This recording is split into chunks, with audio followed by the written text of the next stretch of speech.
The SUV came crashing through this fence. There are tire tracks coming from Williams's yard in that direction, but that wasn't it. After crashing through the fence, they hit a tree before eventually coming to a complete stop right outside of George's shop. I am going to dig into some of this food. Frank, I'll be sure to bring you some. This is really good. Store owners say they've been trying to stop this guy, Michael Cornelius. They've actually been trying to lock him out, but what he'll do, he'll have somebody else open the door for him. He'll take something like this, prop the door open, and then proceed to steal. It's all supported by the Dublin Exchange Club. After expenses, they're gonna make about $15,000. All that's going right back into the Dublin community. The mannequins can simulate real life situations like sweating, responding to questions, and even vomiting.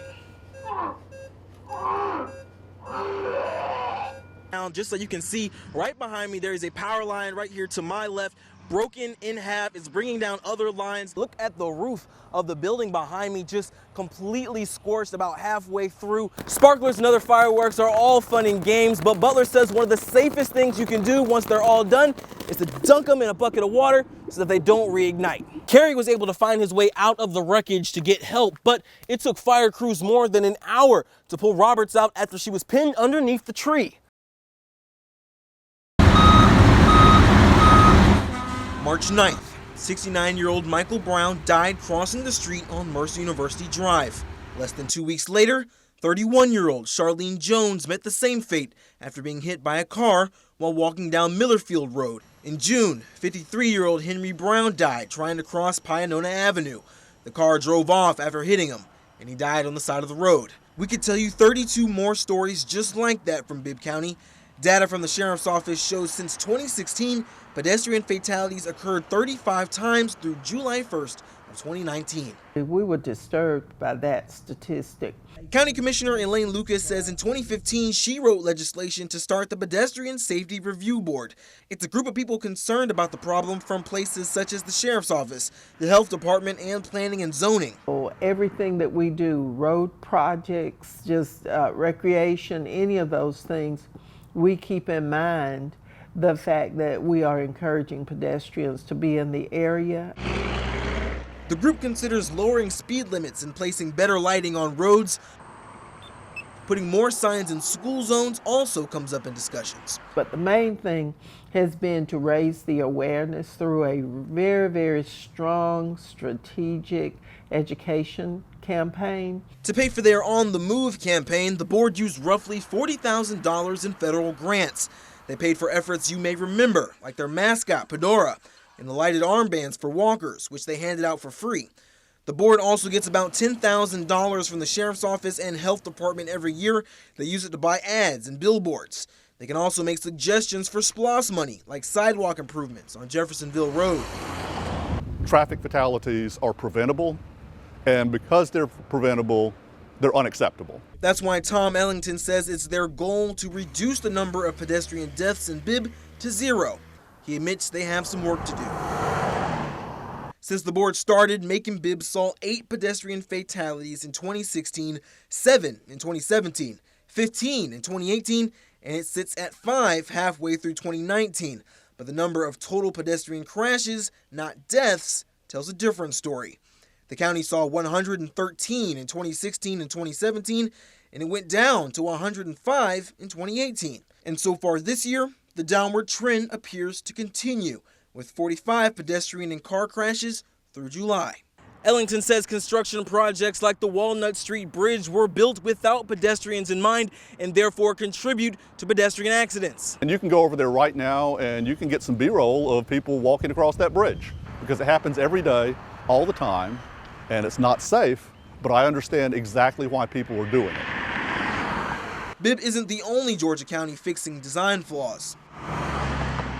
It is one of the deadliest in the state. This is Buford Highway in Brookhaven, a city in DeKalb County. They've used grants to hire safety officer Maria Jones and money from GDOT for raised medians, more sidewalks, and these pedestrian hybrid beacons. It gives them warning versus citizens just darting out in the middle of the street. Jones says she's also cracked down on jaywalking, doling out more than 1,800 citations her first year. But just like Bibb, Brookhaven has seen mixed results for their efforts. The number of crashes and injuries went down in 2017, only to spike again in 2018. Jones still calls education her biggest challenge. Yes, I've been crossing this way for many years, but it's been incorrect. It's been illegal and unsafe, and here's a safer way to commute. Lucas says they're open to options, but said some cities are looking to bib for answers. Bit by bit, we make an impact, and I really think that our figures would be higher were it not for the work of the Pedestrian Safety Review Board. Progress has not come as quickly as they'd like, but Lucas says one life saved, one injury prevented is worth their work. For 13 Investigates, I'm Avery Braxton.